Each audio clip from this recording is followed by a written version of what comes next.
Subject AIM automobile industrial management. આ સબ્જેક્ટની અંદર આપણે પ્રીવિયસ લાસ્ટ લેક્ચરની અંદર ડિસ્કસ કર્યું હતું, જેની અંદર આપણે જોયું હતું યુનિટ નંબર 4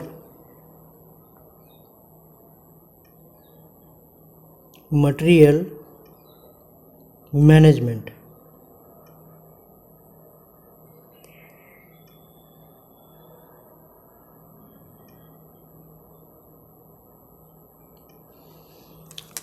મટીરિયલ મેનેજમેન્ટની અંદર આપણે ક્વેશ્ચન ડિસ્કસ કર્યા હતા, જેની અંદર આપણે પહેલો ક્વેશ્ચન જોયો હતો function of material management. Then after આપણે મટીરિયલ મેનેજમેન્ટનો ઓબ્જેક્ટિવ શું હોય છે તેના વિશે ડિસ્કસ કર્યું હતું.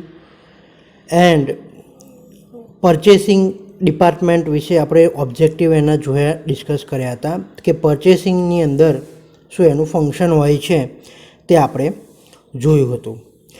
તો આજે આપણે ક્વેશ્ચન્સની અંદર જોઈશું. સૌથી પહેલાં તો જે મિડ એક્ઝામની અંદર તમારે જે ક્વેશ્ચન્સ પૂછવામાં આવે છે તે GTU રિલેટેડ હોય છે.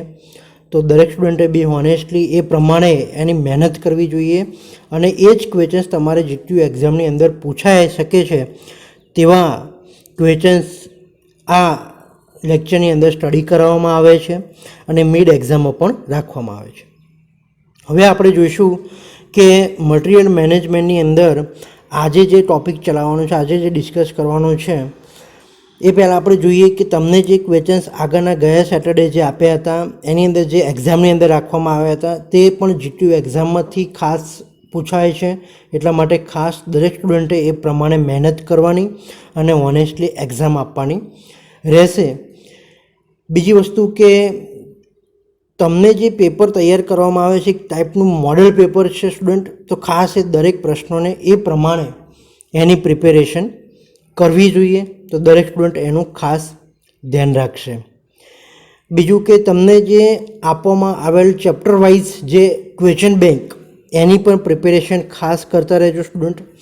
એ પણ તમારે જે બનાવેલ એસાઇનમેન્ટ કે ક્વેશ્ચન બેંક છે તે પણ GTU લગતા અને GTU એક્ઝામમાં પૂછાયેલ ઓલ્ડ એક્ઝામ પેપરમાંથી પણ ક્વેશ્ચન બેંક બનાવેલ તમને આપવામાં આવેલ છે. તો એ પ્રમાણેની દરેક સ્ટુડન્ટે મહેનત ક્વેશ્ચન બેંક ચેપ્ટર વાઇઝ તમારે કરવાની રહેતી હોય છે. મટીરિયલ મેનેજમેન્ટની અંદર જોઈએ તો સૌથી પહેલો આજનો ટૉપિક રહેશે ડિસ્કસ કરવાનો, તે છે કે types of form used in purchasing department.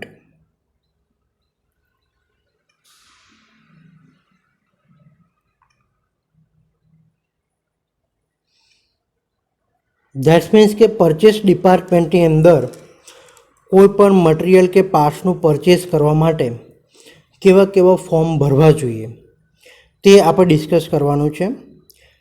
તો પહેલું ફોર્મ તમને જે અહીંયા દેખાઈ રહ્યું છે તે પ્રમાણે જોઈએ તો પહેલું જે ફોર્મ આવશે એની અંદર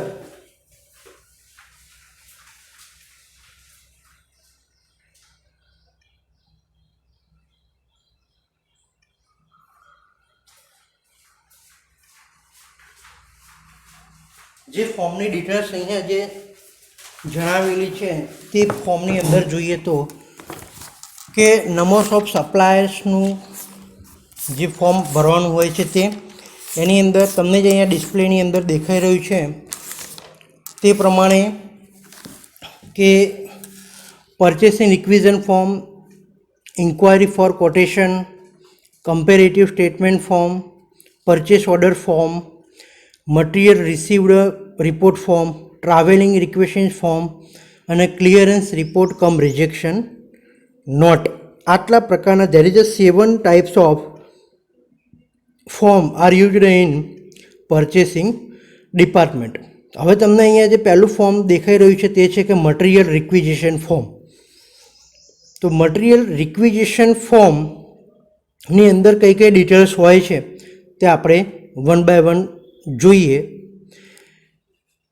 તો સૌથી પહેલાં અહીંયા જોઈશું આપણે કે મટીરિયલ રિક્વિઝિશન ફોર્મની અંદર XYZ કંપનીનું નામ છે, ધેન આફ્ટર છે એનું નંબર્સ આપેલું છે, સાઈડની અંદર ડેટ આપેલી છે, બીજું કે kindly issue the following material four used in this department and this, એટલે કે તમને અહીંયા જે દેખાઈ રહ્યું છે તે પ્રમાણે ફોર્મ કયા મટીરિયલને યુઝ કરીને કયા ડિપાર્ટમેન્ટને આપવાનું છે તે અહીંયા તમને ફોર્મ દેખાય છે. વર્ક સ્ટેશન ફોર જોબ, કઈ જગ્યાએ તે નક્કી કરેલું હોય છે, તે કામ કઈ કરેલું હોય છે.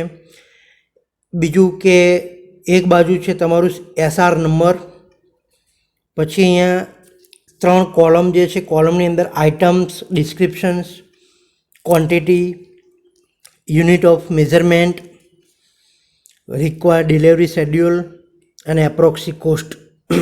તો આ જે આપેલી છે એ પ્રમાણે કે SR નંબર છે, આઇટમ ડિસ્ક્રિપ્શનની અંદર છે, ક્વોન્ટિટી કેટલી છે એનું આઇટમનું ડિસ્ક્રિપ્શનમાં લખવાનું રહેશે, જેના પર ક્વોન્ટિટી લખવાની રહેશે, યુનિટ ઓફ મેઝરમેન્ટ તમારે આપવાનું રહેશે, રિક્વાયર્ડ ડિલિવરી શેડ્યુલ આ કોલમમાં લખવાની રહેશે અને એપ્રોક્સી કોસ્ટ એ તમારે લાસ્ટ કોલમની અંદર લખવાની રહેશે. તો આ વાત કરી આપણે મટીરિયલ રિક્વિઝિશન ફોર્મ જે અહીંયા તમને ડિસ્પ્લે ઉપર દેખાઈ રહ્યું છે એ પ્રમાણેનું ફોર્મ ભરીને મટીરિયલ પરચેસ ડિપાર્ટમેન્ટમાં આપવાનું હોય છે. તો એ તમારે રિક્વિઝિશન ફોર્મ પરથી તમને જે મટીરિયલ, તમારે જે રિક્વાયર્ડ મટીરિયલ હોય એ તમને મળતું આવતું હોય છે, જેની તમને અહીંયા દરેકને ડિસ્પ્લે ઉપર ફોર્મ દેખાઈ રહ્યું છે. હવે આપણે સેકન્ડ ટાઈપનું જોઈશું, જે છે ટ્રાવેલિંગ રિક્વિઝિશન ફોર્મ. આ ફોર્મની અંદર જેને કહેવાય કે જે TADA કહેતા હોય છે આપણે, તો સેકન્ડ ટાઈપનું છે ટ્રાવેલિંગ રિક્વિઝિશન ફોર્મ. તમને અહીંયા જે દેખાઈ રહ્યું છે તે મુજબ ટ્રાવેલિંગ રિક્વિઝિશન ફોર્મ આવી રીતનાનું હોય છે. મટીરિયલ ડિસ્ક્રિપ્શન ઉપર આપેલું હોય છે. બીજું એનો જે પાર્ટ નંબર, કોમ્પોનન્ટનો જે નંબર હોય તે પાર્ટનો નંબર હોય છે, એનું એન્યુઅલ યુઝિસ કેટલું છે તે અંદર દર્શાવવાનું હોય છે. સપ્લાયર્સ ABCD સપ્લાયર્સ તમને અહીંયા દેખાય છે, તે પ્રમાણેના સપ્લાયર્સ અહીંયા આપેલા હોય, સપ્લાયરના નામ લખવાના હોય છે. હવે જોઈએ કે રિક્વિઝિશન, પરચેસ એન્ડ રિસીવ્ડ, આ 3 ટાઈપના કોલમ અહીંયા જે દેખાઈ રહ્યા છે તે પ્રમાણે પહેલા કોલમની ડિસ્કસ કરીએ તો રિક્વિઝિશન ફોર્મની અંદર પહેલું છે ડેટ, પછી છે ક્વોન્ટિટી અને ત્રીજું છે રિક્વિઝિશન રિક્વેસ્ટેડ બાય, કોના દ્વારા રિક્વિઝિશન કરવામાં આવ્યું છે તે અને એપ્રુવલ કોના દ્વારા થશે તે. પરચેસની અંદર જોઈએ તો ડેટ, સપ્લાયર્સ અને પ્રાઇસ. એ રિસીવ્ડ ડેટમાં તમને જે આપેલું હોય, જે કસ્ટમરને તમારે રિસીવ કરવાનું હોય, સપ્લાય કરવાનું હોય તે તમારે એની ડેટ અને એનો ટાઈમ અને ક્વોન્ટિટી તમારે લખેલી તમને જોવા મળતી હોય છે. તો એ પ્રમાણે તમારે આ ટ્રાવેલિંગ રિક્વિઝિશન ફોર્મની અંદર તમારે ડિટેલ્સ આટલું ભરવાનું હોય છે.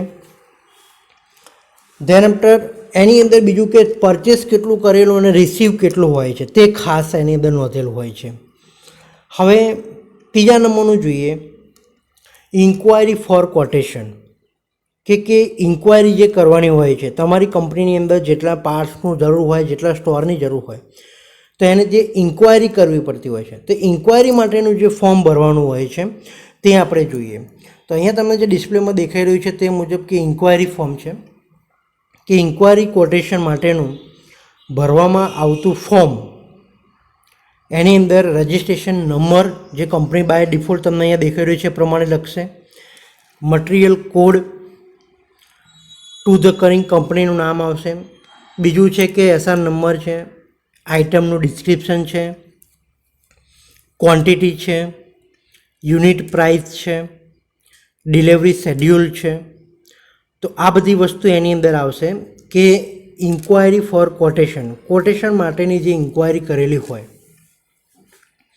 એ તમારે આવશે અહીંયા XYZ કંપનીની અંદર કોટેશનની અંદર એ ફોર્મની અંદર ઇન્વોલ્વ કરેલું તમને દેખાય છે.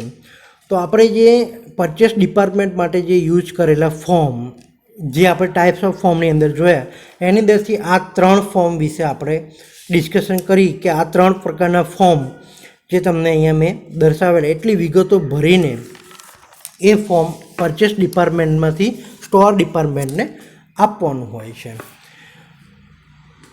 હવે તો પરચેસ ડિપાર્ટમેન્ટના ફોર્મ અહીંયા તમે જે પ્રમાણે જોયા, એની અંદર એ પરચેસ ડિપાર્ટમેન્ટમાંથી જે સ્ટોર ડિપાર્ટમેન્ટની અંદર એટલે કે સ્ટોર મેનેજમેન્ટ માટે જે આપવામાં આવતા હોય છે અથવા તો સ્ટોર મેનેજમેન્ટના હેતુ શું હોય છે, સ્ટોર મેનેજમેન્ટમાં આપવામાં આવતા આ ફોર્મ એનું હેન્ડલિંગ કઈ રીતના કરવામાં આવતું હોય છે, સ્ટોર મેનેજમેન્ટની જવાબદારી શું હોય છે, સ્ટોરનું મેનેજમેન્ટ કઈ રીતના થતું હોય છે, તે આપણે હવે સમજીએ. તો જે પરચેસ ડિપાર્ટમેન્ટમાંથી જે ફોર્મ 3 પ્રકારના જે જોયા, એની અંદર આપણે સ્ટોર મેનેજમેન્ટના હેતુ જનરલી શું જો હોય છે, તો આપણે સેકન્ડ ટોપિક આજનો આપણે જોઈશું સ્ટોર મેનેજમેન્ટ.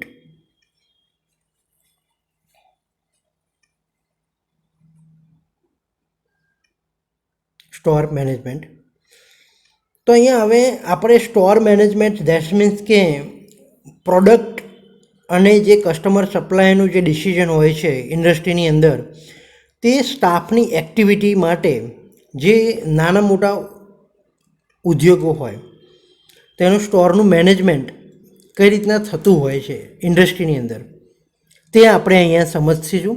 તો પહેલું છે કે મટીરિયલની અંદર ખર્ચમાં ઘટાડો કરવો, સ્ટોરની અંદર પાર્ટ્સની લેવેચ ડિસ્પેચ, સ્ટોરને અંદર પાર્ટ્સનું ઇસ્યુ કઈ રીતના કરવું, એની લેવેચ કઈ રીતના કે ડિસ્પેચ કઈ રીતના કરવું, તે આપણે અહીંયા ખાસ જોવાનું હોય છે સ્ટોર મેનેજમેન્ટની અંદર.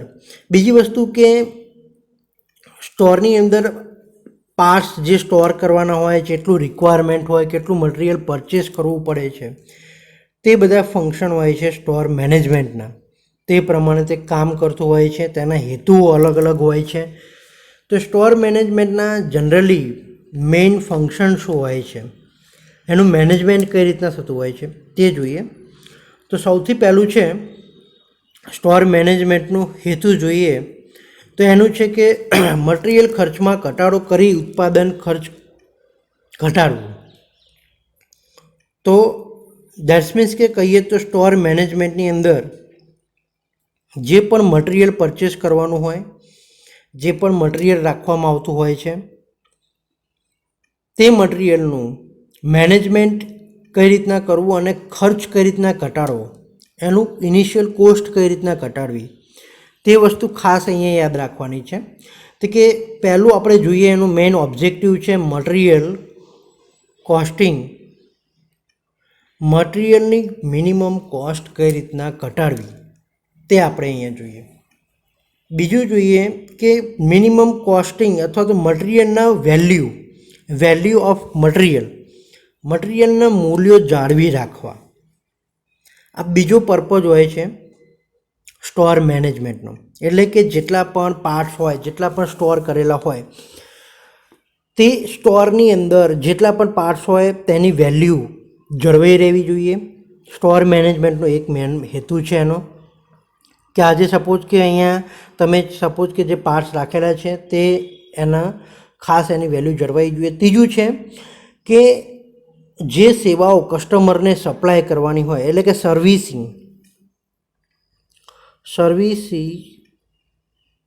ડિપાર્ટમેન્ટ સપ્લાય, દેટ્સ મીન્સ કે સર્વિસ ડિપાર્ટમેન્ટની અંદર કેટલી પાર્ટ્સને સપ્લાય કરવાના છે, કેટલા પાર્ટ્સને આગળ સપ્લાય કરવા પડશે. તો there is a mainly 3 objective of store management. આ 3 ઓબ્જેક્ટિવ આપણે છે મેઇન જે જોયા તે. બીજું જોઈએ કે મટીરિયલ મેનેજરને સ્ટોક લેવલ, ગુણવત્તા અને જથ્થા માટેની સૂચનો ઇન્સ્ટ્રક્શન કરવી. તો ચોથું છે ઇન્સ્ટ્રક્શન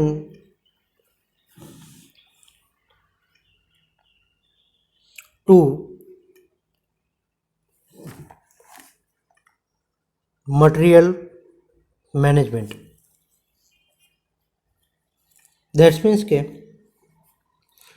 મટીરિયલ જે સ્ટોર મેનેજમેન્ટ આપણે જોયું આગળ કે આગળ મટીરિયલ મેનેજમેન્ટનો એક ડિપાર્ટમેન્ટનો ઓબ્જેક્ટિવ જોયા. એની અંદર મટીરિયલને મેનેજમેન્ટ કરવા માટે જે સ્ટોરમાંથી જે ઇન્સ્ટ્રક્શનો આપવી પડે, જે ગાઈડ આપવી પડતી હોય છે, તે મેઇન એનું કામ હોય છે સ્ટોર મેનેજમેન્ટનું. કે સ્ટોર મેનેજમેન્ટે જેટલા ઇન્સ્ટ્રક્શન આપશે મટીરિયલ મેનેજમેન્ટ ડિપાર્ટમેન્ટ, તે પ્રમાણે તે સ્ટોરને ઇન્સ્ટ્રક્શન ફોલો કરવાની રહેશે અને તે ગાઈડ પ્રમાણે સ્ટોરની અંદર એ સ્ટોર રાખવામાં આવશે. તો આ ફંક્શન છે સ્ટોર મેનેજમેન્ટનું. તો અહીંયા જે પ્રમાણે ડિસ્કશન કરી એ પ્રમાણે there is a minimum cost, value of material, service ડિપાર્ટમેન્ટનું સપ્લાય અને ઇન્સ્ટ્રક્શન ટુ મટીરિયલ મેનેજમેન્ટ. આ 4 મેઇન હેતુઓ રહેલા હોય છે સ્ટોર મેનેજમેન્ટના. તો અહીંયા સ્ટુડન્ટ આપણે સમજ્યા સ્ટોર મેનેજમેન્ટના હેતુઓ. સ્ટોર મેનેજમેન્ટની અંદર જે મેન પાવર રાખવામાં આવતો હોય છે સ્ટોરનું મેનેજમેન્ટનું કામ માટે, જે આ 4 ઓબ્જેક્ટિવ જળવાઈ રહે તે માટે જે મેન પાવર જરૂરી હોય છે, મટીરિયલની વેલ્યુ જળવાઈ રહે, કસ્ટમરને કેટલી સર્વિસ ડિપાર્ટમેન્ટને કેટલી જરૂર છે તે એક વસ્તુ જળવાઈ રહે, એનો સપ્લાય કેટલો કરવાનો છે, એના મટીરિયલ મેનેજમેન્ટ માટે કેટલી ઇન્સ્ટ્રક્શનો પૂરી પાડવી જોઈએ તે વસ્તુ એક ખાસ જળવાઈ રહે. તો એના માટેનું જે મેનેજમેન્ટ છે તે કરવાનું હોય છે. તો આ બધા એના ઓબ્જેક્ટિવ, જેના હેતુઓ આપણે સ્ટોર મેનેજમેન્ટના જોયા, એ ડે ટુ ડે જળવાઈ રહે અથવા તો મેન્ટેનમાં રહે તેના માટે આપણે એક મેન પાવર જે રાખેલો હોય તેને આપણે કહીશું સ્ટોર કીપર. તો નેક્સ્ટ ક્વેશ્ચન આપણો રહેશે, આજનો ટોપિક છે ડ્યુટીઝ ઓફ સ્ટોર કીપર.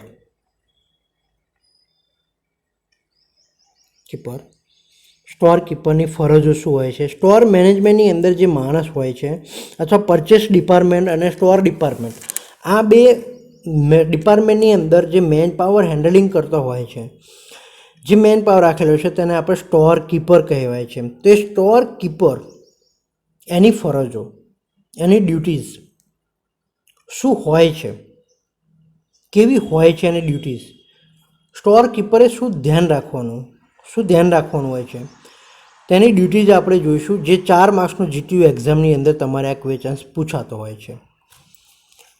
તમે ઓલ્ડ પેપર ચેક કરશો તો દરેક પેપરની અંદર આ ક્વેશ્ચન્સ તમને જોવા મળશે. જે ડ્યુટીઝ ઓફ સ્ટોર કીપરની ફરજો જીટીયુ એક્ઝામની અંદર વારંવાર 4 માર્ક્સની અંદર રિપીટ થયેલો આ ક્વેશ્ચન્સ તમને જોવા મળશે.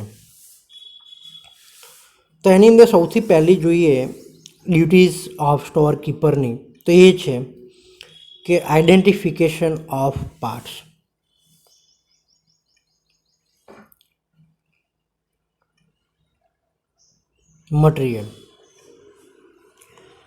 મટીરિયલની ઓળખ, મટીરિયલનું આઈડેન્ટિફિકેશન.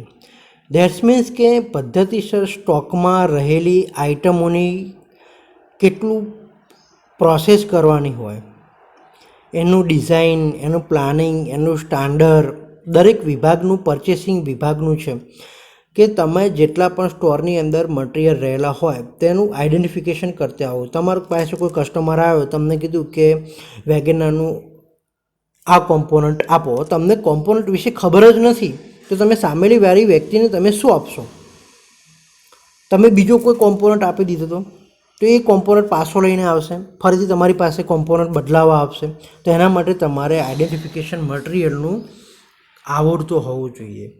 જે મટીરિયલ આપેલા હોય છે, જે મટીરિયલ સ્ટોર કીપરમાં રાખેલા હોય છે, તે એઝ અ સ્ટોર કીપર તરીકે તમારી ફરજમાં આવે છે કે મટીરિયલનું આઈડેન્ટિફિકેશન તમને કરતે આવડતું હોવું જોઈએ. અધરવાઇઝ તમને કોઈ પણ ગાડીનો બીજો ક્લચ કેબલ તમે કીધું, બીજો ક્લચ કેબલ તમે એને આપી દેશો તો એ ફિટ કરશે, સર્વિસ કરશે, નહીં ફિટ થાય તમારી પાસે પાછો આવશે. એટલા માટે તમને મટીરિયલનું આઈડેન્ટિફિકેશન ખબર હોવી જોઈએ. તો એ જે મેઇન ફંક્શન છે આઈડેન્ટિફિકેશન ઓફ મટીરિયલ, તે સ્ટોર કીપરની પહેલી ફરજની અંદર આવતું હોય છે જનરલી. તો આ વાત થઈ ડ્યુટીઝ ઓફ સ્ટોર કીપર. બીજી છે રિસિપ્ટ ઓફ મટીરિયલ.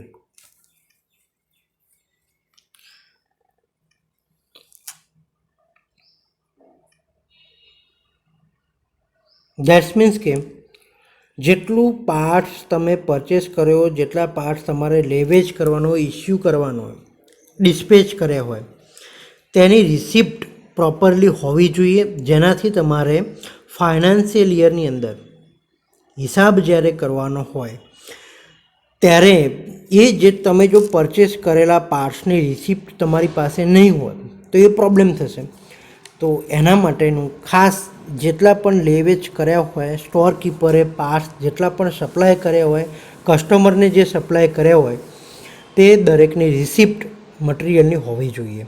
તો એ ખાસ ફંક્શન છે સ્ટોર કીપરને ડ્યુટીઝની અંદર તેનું ફરજમાં આવે છે કે જેટલા પણ પાર્ટ્સ આપેલા હોય તેની રિસિપ્ટ બનાવેલી હોવી જોઈએ. તો આ મેઇન પર્પઝ છે ડ્યુટીઝ ઓફ સ્ટોર કીપર. એનો મેઇન પર્પઝ હોયેલો છે કે જેટલા પણ પાર્ટ્સ પરચેસ કરેલા હોય કે સેલિંગ કરેલા હોય તે બંનેની રિસિપ્ટ તે સ્ટોર કીપર પાસે રિસિપ્ટ હોવી જોઈએ. ત્રીજું છે હવે સ્ટોરેજ.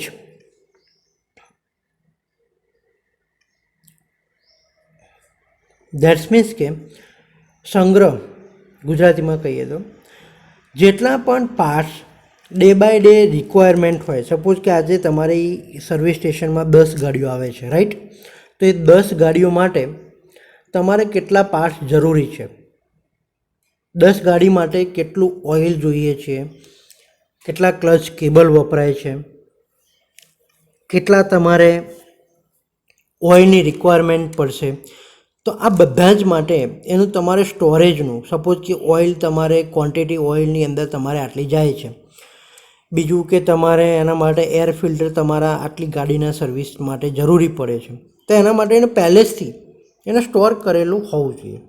સ્ટોર કરેલું હશે તો તમે જેટલું ઓઇલ તમારે દિવસની અંદર જતું હોય છે, જેટલું સ્ટોરેજ તમારે જરૂર પડે છે, એટલું સ્ટોર કરેલું એ હોવું જોઈએ. તે ફરજમાં આવે છે, ડ્યુટીઝ હોય છે સ્ટોર કીપરની. તો આ વાત કરીએ આપણે ડ્યુટીઝ ઓફ સ્ટોર કીપર. તો આ 3 ડ્યુટીઝ આપણે જોઈ, જેની અંદર identification of material, receipt of material, storage. હવે જોઈએ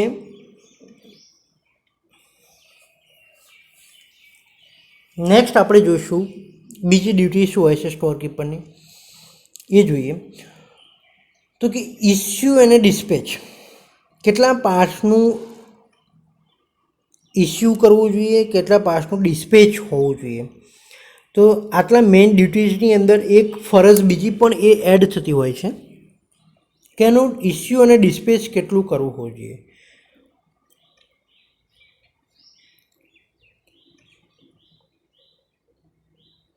ઇસ્યુ અને ડિસ્પેચ કેટલું કરવું, પાર્ટ્સનું સર્વિસ સ્ટેશનમાંથી કેટલા પાર્ટ્સનું ઇસ્યુ કરવું જોઈએ.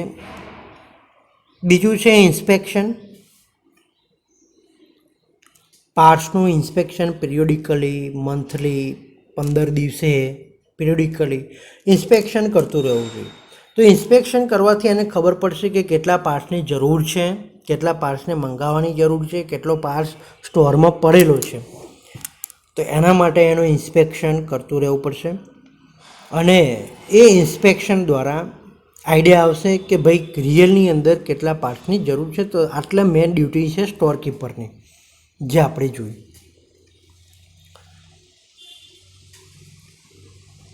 નેક્સ્ટ આપણે જોઈશું હવે આગળ એની ફરજોમાં કઈ ફરજ આવે છે. તે છે કે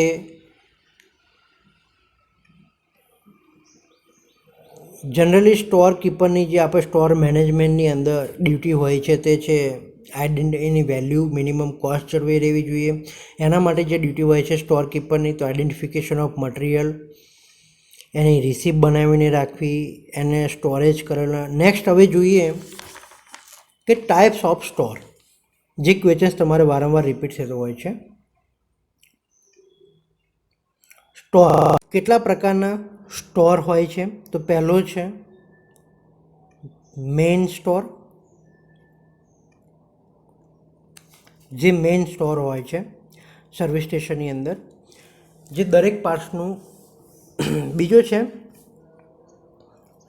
ડિસેન્ટ્રલાઇઝ સ્ટોર, એટલે કે બ્રાન્ચ સ્ટોર. બેન્ચ સ્ટોર જે આપેલો હોય, અલગ અલગ બ્રાન્ચ પાડેલી હોય, એનું સેન્ટ્રલાઇઝ સ્ટોરથી અલગ અલગ ડિવાઇડેડ કરેલા હોય, તો તેને આપણે બ્રાન્ચ સ્ટોર કહીશું. સેન્ટ્રલાઇઝ સ્ટોરથી અલગ સ્ટોર છે આ. ત્રીજો છે centralise store with sub store. ત્રીજો પ્રકાર આવશે centralise store with sub store. તો આ પણ એક પ્રકાર છે સ્ટોરનો. તો અહીંયા સ્ટુડન્ટ આપણે જોયા કે કોઈક સેન્ટ્રલાઇઝ સ્ટોર છે, એનો અલગથી કોઈ એક સ્ટોર ડિવાઇડેડ કરેલો છે, કોઈ અલગથી એનો સ્ટોર એક પાડેલો છે. તો એ પણ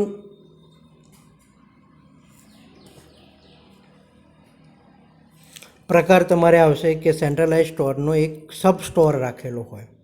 ક્લિયર?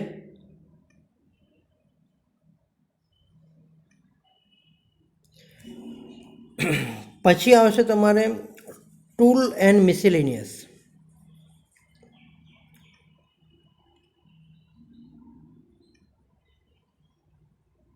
સ્ટોર. તો આ ટૂલ્સ એન્ડ મિસેલેનિયસ સ્ટોરની અંદર જોઈએ તો અલગ અલગ ટૂલ્સ હોય, સ્પેનર હોય, એના માટે પ્લાયર્સ હોય, અને પાંચમો સ્ટોર છે તમારે વેર હાઉસીસ.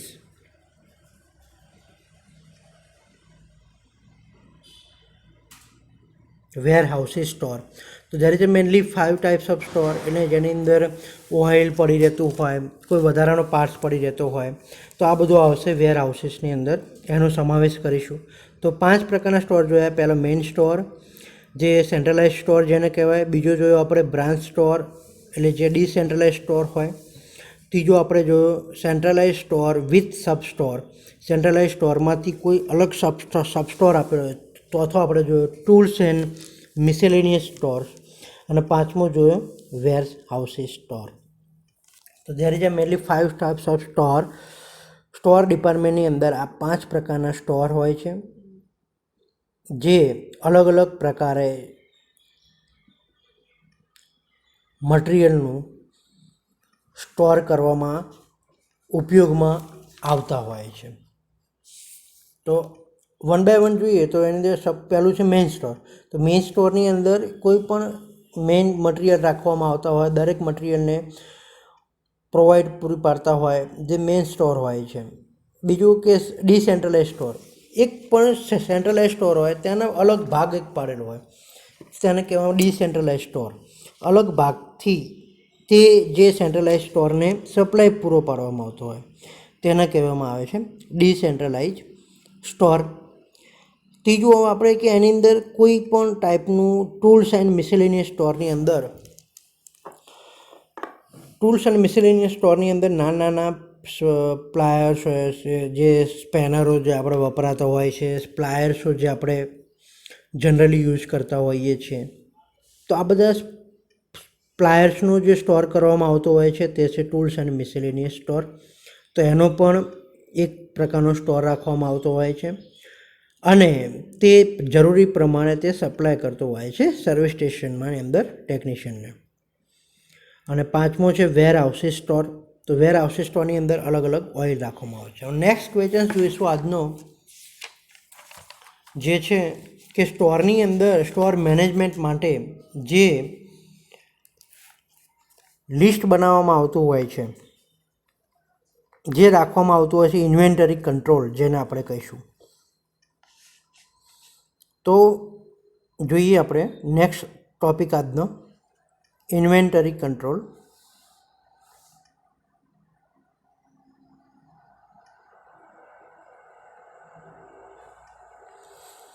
ઇન્વેન્ટરી કંટ્રોલ એટલે શું, સૌથી પહેલાં એ સમજીએ, એની વ્યાખ્યા જોઈશું ઇન્વેન્ટરીની. તો કોઈ પ્રોડક્ટનું ઉત્પાદન કરવા તેમજ મશીનો અને ઇક્વિપમેન્ટને તેની સ્થિતિમાં નિભાવવા માટે જરૂરી મૂવેબલ આઇટમો વિગતવાર લિસ્ટ બનાવવાની જે હોય છે તેને ઇન્વેન્ટરી કહે છે. ધેટ્સ મીન્સ કે ઇન્વેન્ટરી કંટ્રોલ એટલે કે એના બે મેઇન ફંક્શન હોય છે.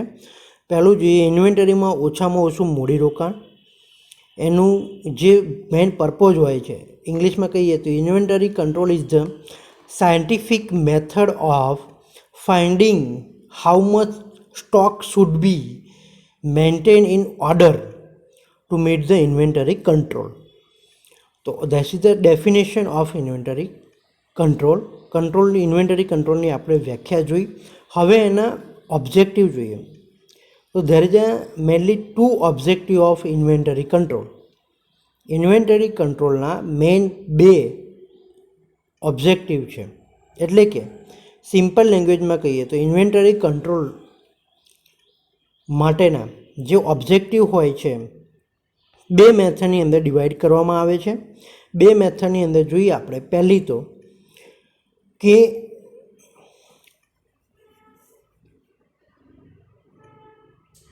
સ્ટોક ખલાસ થઈ જવાના સંજોગોમાં જે નિવારવું હોય, એટલે કે સ્ટોકનું જે કંટ્રોલેશન કરાવવું હોય.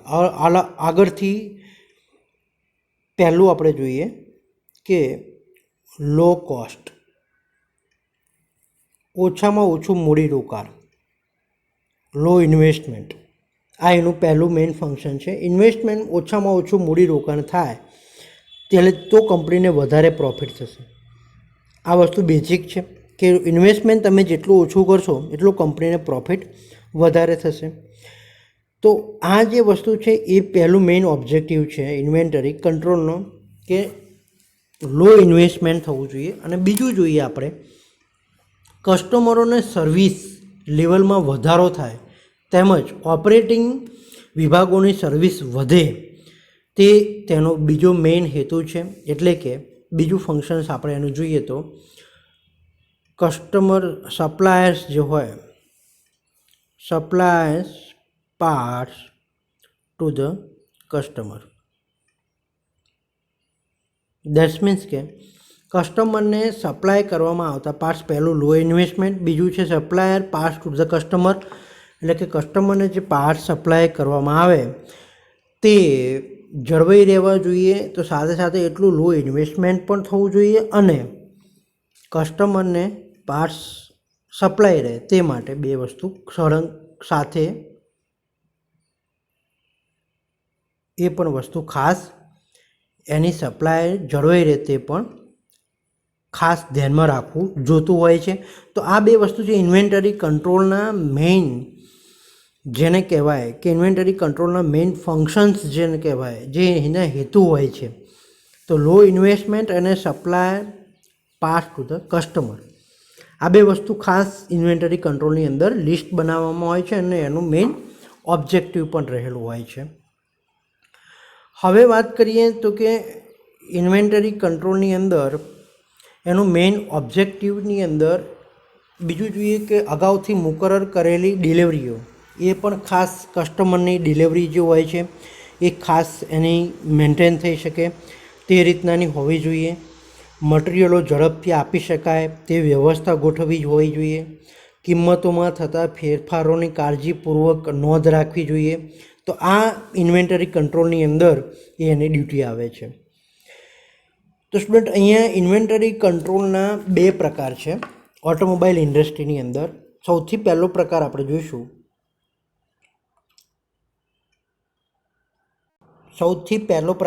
જોઈશું, ટાઈપ્સ ઓફ ઇન્વેન્ટરી કંટ્રોલ.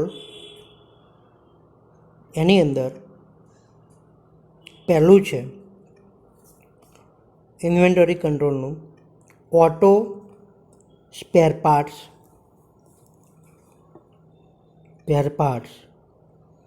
એટલે કે ઓટો સ્પેર પાર્ટ્સનું અંદર કઈ કઈ વસ્તુ સમાવેશ લિસ્ટ બનાવી રાખવી જોઈએ ઇન્વેન્ટરી કંટ્રોલની અંદર. અને બીજું છે જનરલ સ્ટોર.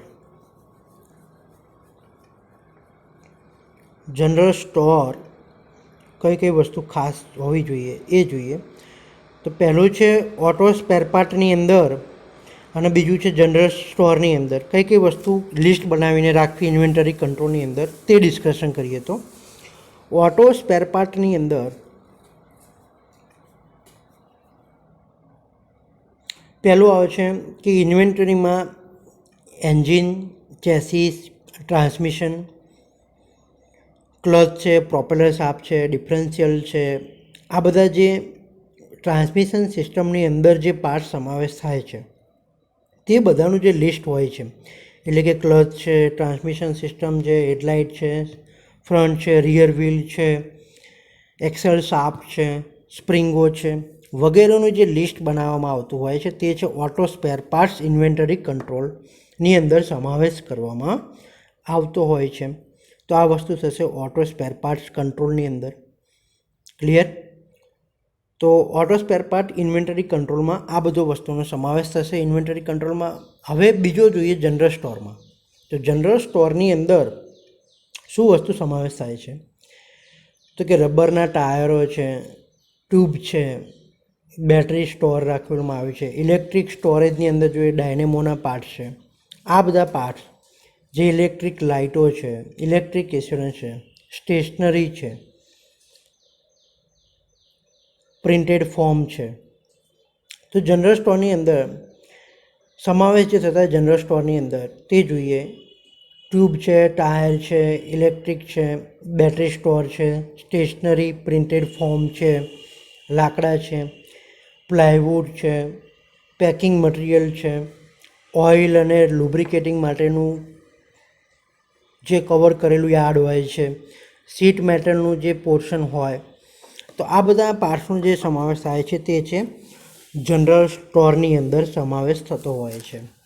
તો સ્ટુડન્ટ અહીંયા આપણે ઓટો સ્પેર પાર્ટ્સ અને જનરલ સ્પેર પાર્ટ સ્ટોરની અંદર ઇન્વેન્ટરી કંટ્રોલ કઈ રીતના થતું હોય છે એનું મેનેજમેન્ટ આપણે સમજ્યા. તો સ્ટુડન્ટ અહીંયા આપણું આજે unit number 4 material management complete થાય છે. યુનિટ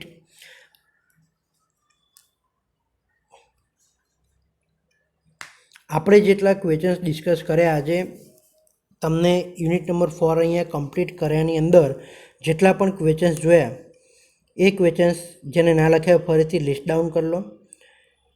જેટલા પણ ક્વેશ્ચન્સ આઈએમપી ક્વેશ્ચન્સ, પહેલો ક્વેશ્ચન્સ આપણે આજે જોયો types of form used in purchase department, કેટલા પ્રકારના ફોર્મ યુઝ કરવામાં આવે છે પરચેસ ડિપાર્ટમેન્ટમાં તે જોયો. બીજો આપણે ક્વેશ્ચન્સ ડિસ્કસ કર્યો કે સ્ટોર મેનેજમેન્ટના ઓબ્જેક્ટિવ, એના હેતુ શું હતા તે આપણે જોયા. એની અંદર મિનિમમ વેલ્યુ ઓફ કોસ્ટ, એ વેલ્યુ મટીરિયલને જળવાઈ રહેવી જોઈએ, ઇન્સ્ટ્રક્શન ડિપાર્ટમેન્ટને કરવી જોઈએ, જે કસ્ટમર સપ્લાય કરવો જોઈએ. ત્રીજો ક્વેશ્ચન્સ આપણે જોયો કે ડ્યુટીઝ જોઈએ આપણે સ્ટોર કીપરની અંદર જે માણસ રાખવામાં આવતો હોય છે એની અંદર જે સ્ટોર કીપર હોય છે તેની ફરજો જે સ્ટોર કીપરની જોઈએ જે 4 માર્ક્સની અંદર આવતી હોય છે તે આપણે જોઈ. તો duties of store keeper. Then આપણે એનું સ્ટોર કીપરની ડ્યુટી રિસિપ્ટ રાખવી, સ્ટોરેજ કરવા, મટીરિયલનું આઈડેન્ટિફિકેશન કરવું, ઇસ્યુ કરવું, તેનું ડિસ્પેચ કરવું, ઇન્સ્પેક્શન કરવું. તો આ બધા ફંક્શન્સ આવતા હોય છે ડ્યુટીઝ ઓફ સ્ટોર કીપરની અંદર. ધેન આપણે ક્વેશ્ચન્સ આપણે આગળ ડિસ્કસ કર્યો તે કે સ્ટોર જે હોય છે તે કેટલા ટાઈપના સ્ટોર રાખવામાં આવતા હોય છે વર્કશોપની અંદર. તો એની અંદર જોયું આપણે ટાઈપ્સ ઓફ સ્ટોર, એની અંદર પછી ધેન મેઇન સ્ટોર છે, બ્રાન્ચ સ્ટોર છે, જનરલ સ્ટોર છે, વેર હાઉસ સ્ટોર છે, આ બધા સ્ટોર જોયા આપણે. ધેન એની અંદરથી પછી આપણે મેઇન સ્ટોરની અંદર સમજ્યા, બ્રાન્ચ સ્ટોર સમજ્યા, સેન્ટ્રલાઇઝ સ્ટોર સમજ્યા. આ બધા સ્ટોરના ફંક્શન શું હોય છે. ટૂલ્સ એન્ડ મિસેલેનિયસ સ્ટોરની અંદર આપણે જોયું, વેર હાઉસ સ્ટોરની અંદર એનું ફંક્શન્સ જોયું. તો આ બધા સ્ટોરના મેઇન પર્પઝ શું હોય છે તે આપણે ડિસ્કસ કર્યા. નેક્સ્ટ આપણે જોયું આગળનો ક્વેશ્ચન ઇન્વેન્ટરી કંટ્રોલ. તો ઇન્વેન્ટરી કંટ્રોલની અંદર શું એનું ફંક્શન્સ રહેલું છે? ઇન્વેન્ટરી કંટ્રોલની અંદર એનું મેઇન પર્પઝ શું હોય છે? તો એના બે પર્પઝ જોયા, લો ઇન્વેસ્ટમેન્ટ અને સપ્લાયર પાસ ટુ કસ્ટમર. તો આ મેઇન એના બે પર્પઝ રહેલા હોય છે, તેના વિશે આપણે ડિસ્કશન કરી. બીજું કે એના બે પ્રકારની અંદર સ્ટોર આપેલા હોય છે, જે કે જનરલ સ્ટોર અને બીજું ઓટો સ્પેર પાર્ટ સ્ટોર. તો આ બે સ્પેર પાર્ટ સ્ટોર જે ઇન્વેન્ટરી કંટ્રોલ મેથડની અંદર યુઝ થાય છે. તો સ્ટુડન્ટ, આટલા ક્વેશ્ચન્સ આપણે આ મટીરિયલ મેનેજમેન્ટ ચેપ્ટરની અંદર આપણે આજે જોયા. ક્લિયર? તો આના વિશે તમને આઈડિયા આવી ગયો હશે કે આટલા ક્વેશ્ચન્સ તમારે છે એ ચેપ્ટરની અંદર કરવાના છે. નેક્સ્ટ લેક્ચરની અંદર આપણે જોઈશું યુનિટ નંબર 5 મટીરિયલ મેનેજમેન્ટ.